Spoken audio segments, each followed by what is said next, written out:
is my place, and I am welcome.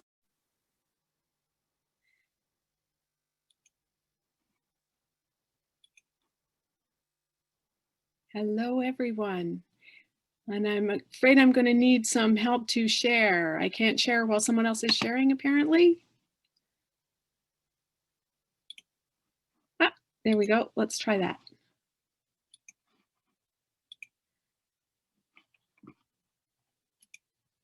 Play from start. Here we go. Okay.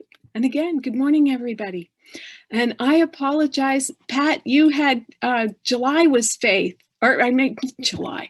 January was faith. We're on strength this month, and my talk this morning is about strength. So I apologize for anyone who was really keen on the faith talk. If you look it up from last month, you'll find the one on faith. This morning, like I said, it's all about strength. And so I would like to just take this moment to say Sawabona, that's that I see you from our oneness that looks through that namaste, connecting across space and time, reaching out to you and seeing you across space and time and creating that sacred moment together, this time together, connected heart to heart and mind to mind. Just feeling into that oneness and knowing that we're creating this time together to be sacred and to be meaningful. So I don't know, have you ever heard or even lived maybe the idiom, I'm at the end of my rope? That feeling, that sense of I'm at the end of my rope, it can mean the feeling of being at the end of your lifeline. It can also mean feeling at the limit of your limits, where you're just pulling. So whether you're dangling off the end of your lifeline and feeling like you have no control or can't go any farther, or whether you're feeling like, you know, that pulling on the end of your leash that you can't go any farther. It's a very limited feeling. And what the idiom means is that sense of where we've come to the end of our human ability, the end of our human resources, the end of what we can do from our human space. And what can that look like? Remember the story of the Grinch, and towards the end, and he's hanging on to the sleigh to keep it from going down, and he's sitting there and he's puzzling and puzzling till his puzzler is sore and he just can't figure it out. That's that hitting the wall mentally, where we can't solve the problem. We've thought of everything we can think and we can't come to the conclusion. It can be the end of our patience. Have you ever had that feeling of, I've got one nerve left and you're on it? And you know, what do you do with that when there's someone in your face? Or that feeling of oppression where you just can't even take the next breath. I can't even breathe anymore. Or the sense of exhaustion or failure, where either something hasn't gone, something has ended, that there's nothing you can do about it, or you're just completely exhausted. Or how about grief, where grief is just so overwhelming? Again, that sense of you can't even breathe. You have no idea how you can get through the next minute, never mind the next day, or what life has become. The runners refer to it as hitting the wall, or bonk, or splat. And again, it's that when you come to the space where you just don't think you can go any farther, and you can't find a way to take that next step. And really, it's kind of like that feeling of coming unraveled. And what does coming unraveled mean metaphorically or metaphysically? It's that idea of forgetting our wholeness, forgetting that we're one, forgetting our strength.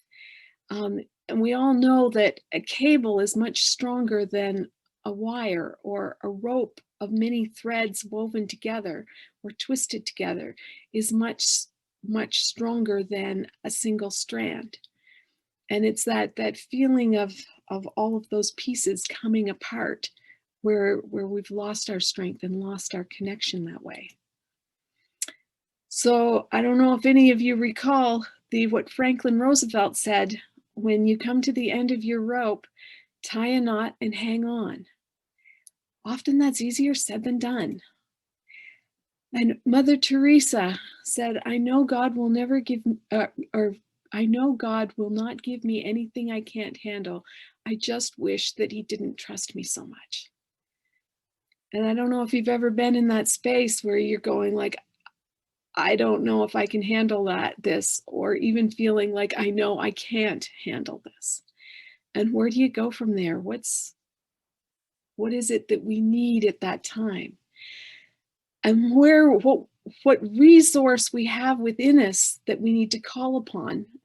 Speaking of the 12 powers, referring to the 12 powers that Charles Fillmore, co-founder of Unity, described as the spiritual power of strength. And the spiritual power of strength, often we mistake it or confuse it with the power of power, and associate it with, how much can I lift or how much can I pull? And really, that's strength applied to power. The spiritual power of strength is the ability to persevere or endure. It's steadfast. A favorite word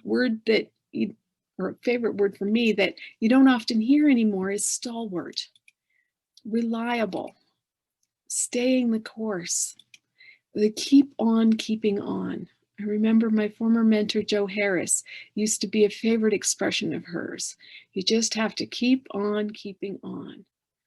And again, easier said than done.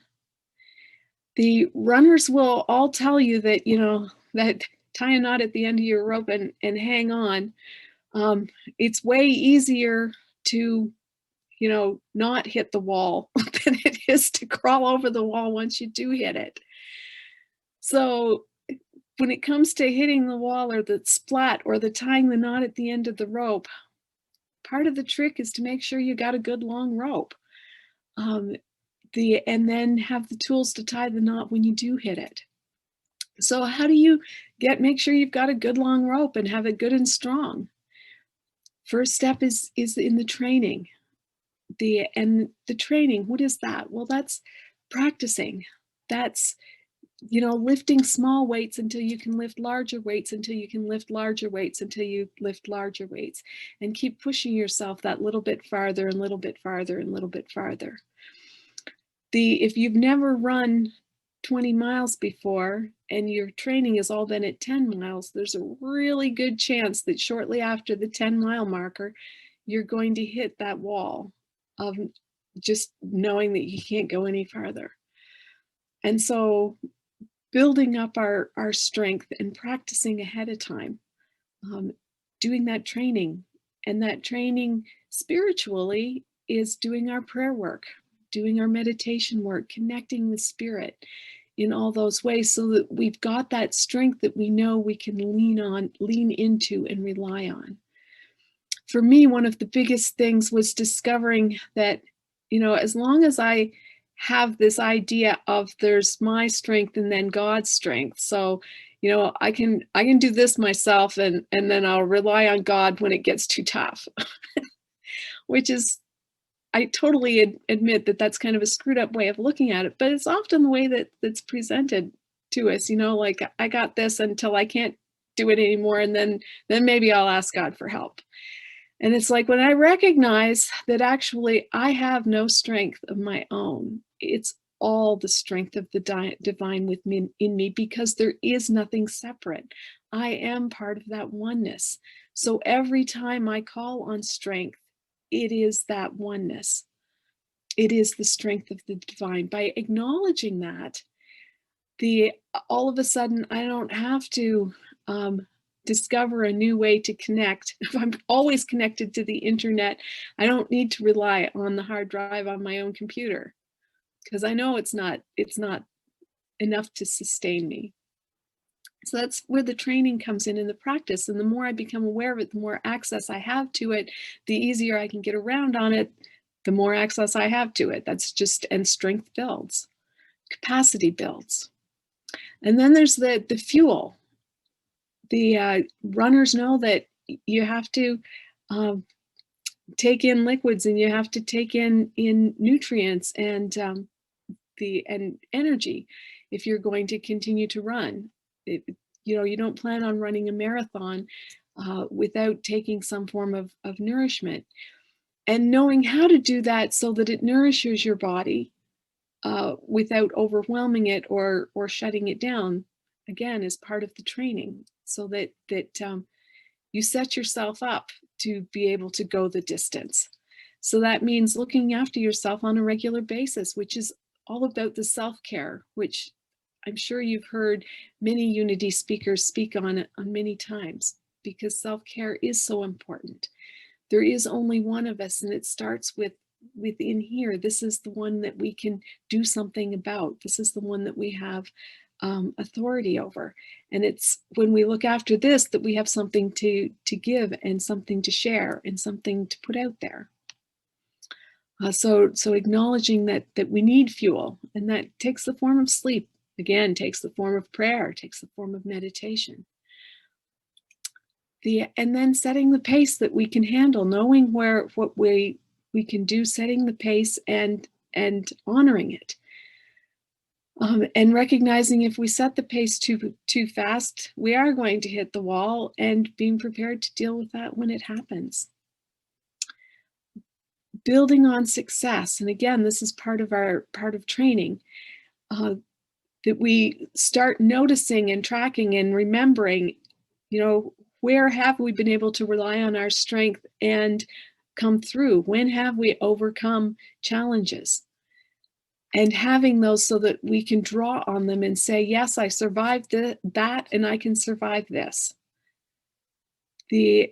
Many of us have had those experiences in our lives where we go, like, there is no way I could get through that, and somehow I'm on the other side of it.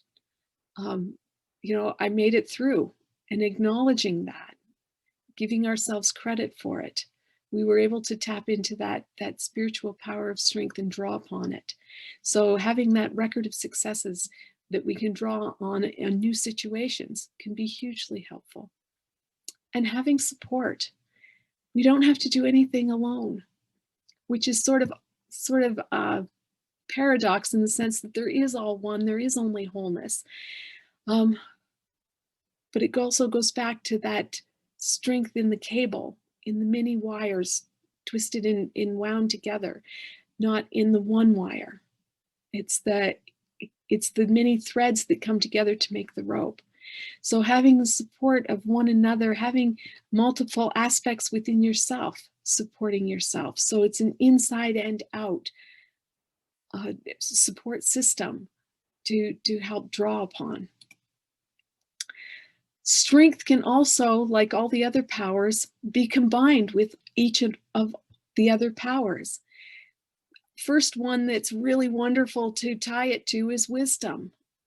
So that you make the wise choice as to when is it time to tie a knot and hang on, and when is it time to let go? When is it time to try to buck along, dig deep and persevere? And when is it time to stand back and go, is there another solution here? Is there an easier way? So tapping into the wisdom. Tapping into the power of release and surrender. It can take such incredible strength sometimes to commit to surrendering. And when we do and tap into that surrender, suddenly we have access to all kinds of other internal resources that we didn't know we had through that divine connection to the higher aspects of our being. Strength tied to faith. That's when you have that vision out there that you hold on to until it comes to be. And you know to the core of your being that it is in spirit already, and it's a matter of living into it. You can tie strength to power, and that's when spiritual strength to power is when you actually have either physical, mental, or emotional strength in the more conventional ways of thinking of it. Strength connected to love is the loving beyond loving the unlovable, and loving beyond what you think you can love. That's being able to, have that one nerve left, as a parent looking at a screaming child, and open your mouth and have a loving, compassionate way of dealing with the situation. So all of the powers can be tied to strength, and tying it to wisdom to know which one, where to connect it, where to be applying it, is so wonderfully available and wonderfully important. So tying that knot at the end of the rope to hang on, it takes a lot of strength to hang on to the end of the rope. And what makes it easier?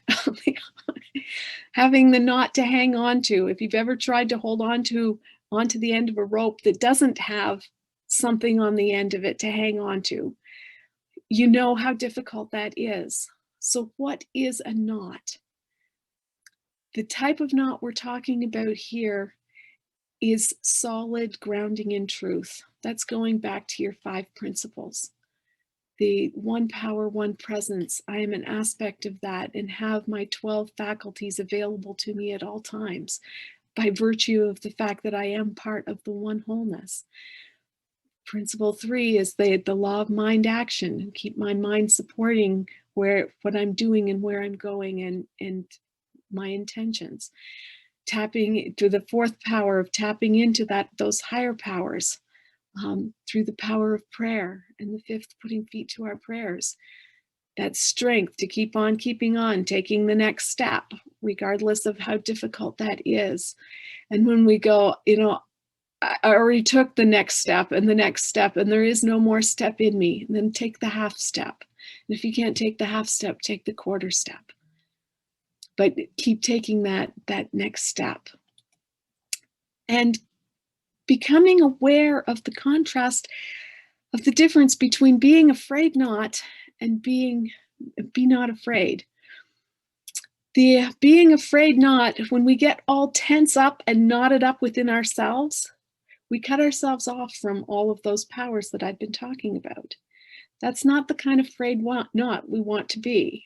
The afraid not we want to be is where we look at where we're unraveling and we use our strength to say no more. This is as far as I unravel. From here, we start rebuilding strength. We tap into the strength and I start calling upon those other faculties. This is where we take that deep breath, and not the deep breath that's at the top of the chest where you go and seize up and function in fear and function in anxiety. I'm talking about the deep breath that goes all the way to the bottom of the belly, all the way to the earth, all the way to the chakra below your feet. That breath that surrenders to the deepest part of you, to the part of you that is the Christ of your being. And just feel the difference between that, and feel that difference. That is the difference between afraid not and be not afraid. The Bible has, there's some places that say, traditionally it's sort of said, well, there's 365 places in the Bible where it says some version of be not afraid. To the best of my knowledge, there's only over 100. Unless you start counting all of the ones where it's, fear the Lord only, fear the Lord your God only. And when that's understood, it's not be afraid of God as in have anxiety around God, but be respectful of God. And if you count all those in that same, be not afraid of outer things, but have respect inward, and have your focus on the higher power within. That space, that the land of can, the land of this too is for me, and we'll make it through it. There's over 700 of those quotes in the Bible. So like if you count all of that there's a lot of resources there to say, yes, this be not afraid, this, loosening off of the tension and the anxiety and tapping into the part that says no more unraveling, just breathe, remember my wholeness, remember the truth of who I am, and go from there. So again, how do we How do we do? What are the resources? It's all great to say, yes, training is good. I really wish I'd studied for my exam more. I really wish I'd started this project sooner. I really wish I'd done my exercising more often, or I really wish I'd eaten better. Those are all great. And now I didn't do those things, or even if I did, and circumstances have just pushed beyond what that was. And I find myself at the end of my rope. Now what? And it's like, well, first of all, again, taking the advice of runners, acknowledging, yes, I can feel the wall is coming. I can feel where I'm coming to the end of what I think I can do, or what I know I can do, what I believe I can do. And it's like, I acknowledge that, yes, the wall is coming and it's not going to feel good when it hits. And go, the end, I will keep going. Acknowledging that you're never alone in this. There is always the support within, and you've also got all the support without, seen and unseen. Focus, having clear focus, knowing what your intention is, whether it's focus on an affirmation, or focus on a mandala, or focus on a face, or focus on knowing your big why. Why is it you're doing this? Why is it you're alive? What is your purpose? Holding that vision and sticking with it. Maybe it's knowing, focused on the sensation of the Christ within, focused on your own strength, focused on your hand holding on to the end of that rope. Whatever that focus is, that can draw you through. Having solid affirmations that you've practiced over and over again, and going back to the training, which is, spiritual training is so important for us. You don't want to be learning how to pray in a crisis. It's there for you, and you'll figure it out, and it'll see you through. But grace and ease comes easier with training. Setting mini goals, that whole, take the half step, or if I can't get to the finish line, maybe I can see my way to the next post, or make it to the next stepping stone. We don't have to see the whole staircase. We only have to take the next step. And trusting our training, trusting that, again, our spiritual training, we've tapped into those prayers, the meditation, that power within us, and trusting that it's there and leaning into it, leaning on our faith. When our strength starts to fail us, tie it to faith. Yes. Tie it to faith. And surrendering deep. And surrendering deep is I'll talk about deep reduction. And that's where, again, we let go of the anxiety, and we free up the energy that's tied up in that anxiety. And we open ourselves and surrender deep to the power within us. And it's amazing how it will flow through us with new ideas, with new inspiration, with new strength, with new patience. Whatever it is we need, whatever resource we truly need in the moment, will be there for us. And when we can surrender deeply, we'll recognize it and see it. And that's the true power of that, tying the knot so that we don't unravel more, so that we can tap into that oneness and wholeness that is our strength. We are so much stronger than we know. Do or not do, there is no try, as Yoda said. And that's great, and that will carry us a long way. And when that fails, try again. That plan B is always there. And the recognizing that we only have to get up one more time than we fall down. Just one more time than we fall down. The learning that E can be for enough. As a teenager, my sister and I, we lived on a farm. So when we got the use of the car, the deal was that you always put gas in it if it needed gas. Well, for my sister and I, we tended to look at E as being enough, because it would be enough to get us home. And if it was too low, like on E, then we were allowed to use the gas from the fire, like from the tank for filling the farm vehicles, just to put enough in to get you to the gas. You weren't allowed to fill it up with that gas, but you could get enough in that tank to get you to the gas station, or at least that was the theory. And we would usually put in enough to get you to wherever you needed to go, and back. So E was for enough. And we always knew exactly how far you could go below the E. I don't recommend it, but at the same time, there's power in knowing what your reserve tank is and being okay and not anxious when you get there. That deep sense of knowing that you always have enough. Later in life, I learned the wisdom of, having sort of a mental E at a quarter of a tank, so that you fill up the quarter tank, so you never have the anxiety of wondering if you've got enough. And you can also, expand that you don't have to rush home, that you can go further because you have a full tank. The deep reduction, whoops.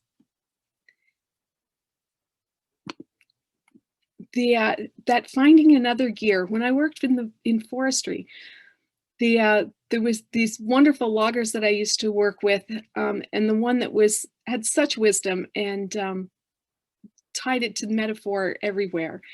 And his equipment, there was always a lower gear, and when it was going up a hill, when the skidder had to go up a hill or had a particular heavy log or whatever, you'd shift it in. They would shift it into what he called deep reduction, and that was when you could feel the entire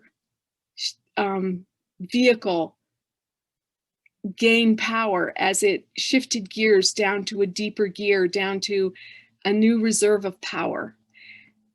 And the awareness of, how you can go through life at one gear, and at some point when things get tough, you have to shift to a deeper gear.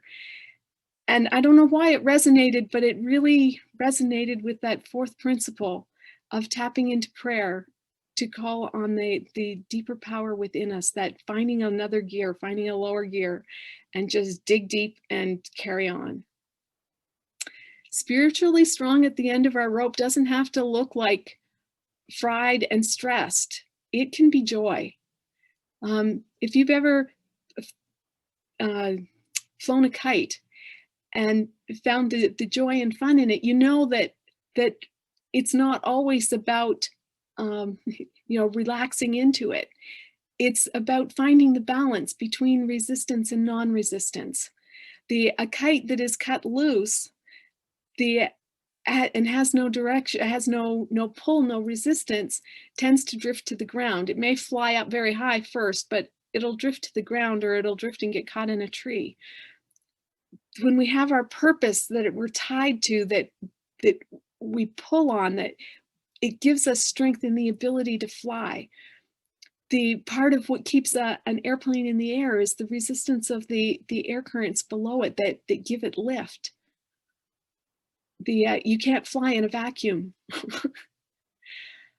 The solid anchoring of ourselves in our heart, the solid anchoring, that is being at the end of your rope in an extremely powerful way, where you are anchored into the ground, you are anchored into the earth, you are anchored into your soul, you are anchored into the Christ within. Knowing what you're anchored to and having it solid so that you don't drift is a hugely powerful way. And that's that breathing strong at the end of your rope. The spiritually strong at the end of your rope can also be pulling a sleigh. It can also be, that the fun and the exhilaration of water skiing. So being at the end of your rope doesn't have to have the negative connotations that we give it. And things like this can build our strength and our capacity so that when the other things show up, we've got strength and capacity to hold on at the end of those more unpleasant ropes. And the most powerful, spiritually strong at the end of our rope is when we remember that we are not our physical beings as much as we are the light and the life force that is flowing into those physical being, into our physicality, knowing that we are that channel of energy within us, that light within us, that cord that is connected to the wholeness. Tethered at the end of that rope, we remember who we are and we remember our magnificence, and we can live our life in joy, freedom, exuberance, and exhilaration. And that is the message that I really want to leave with you, is the encouragement to build your strength and remember who you are, and enjoy the fullness of it. Thank you so much.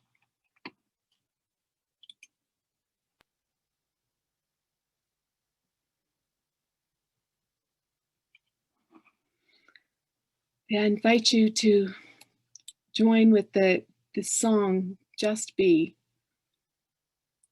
as we take these thoughts into prayer and into meditation.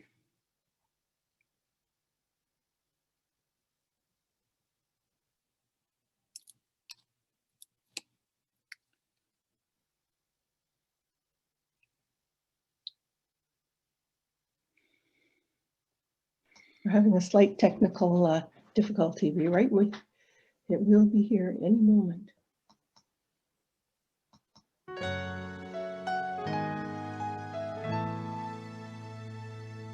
Just be in this moment. Just be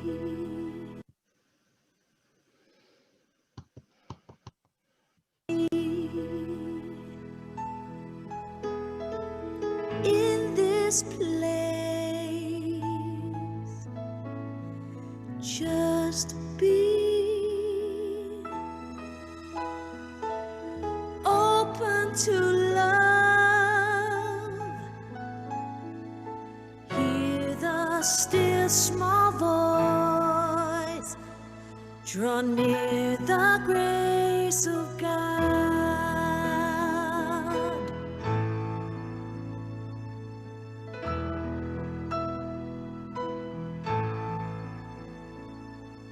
I am in this moment. In this moment, I am in this place. In this place, I am open to love. Open to love. Hear the still small voice. Draw near the grace of God.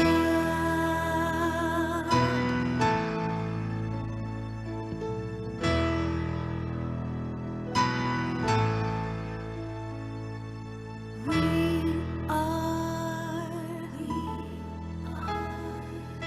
in this moment. We are in this place. We are open to love. Hear the still small voice. Draw near the grace of God.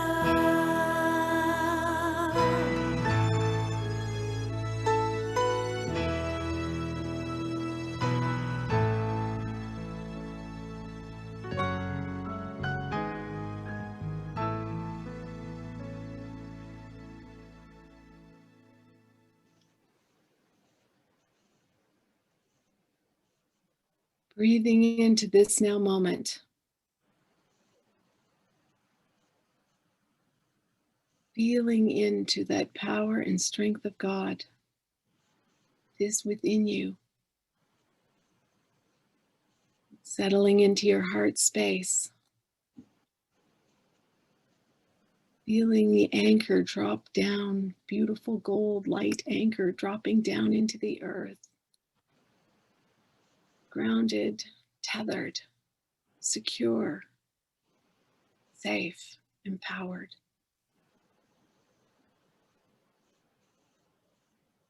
Feeling the strength flow up through your body,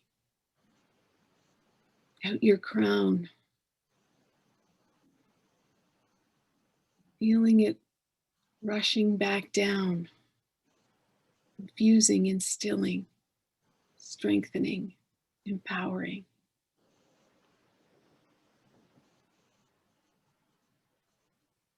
Feeling the strength of love, folding, inspiring, and encouraging.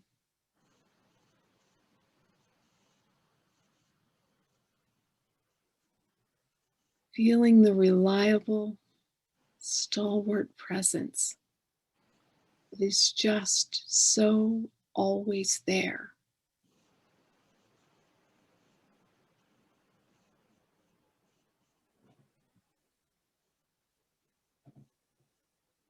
Knowing that we can tap into it with a breath anytime we need to.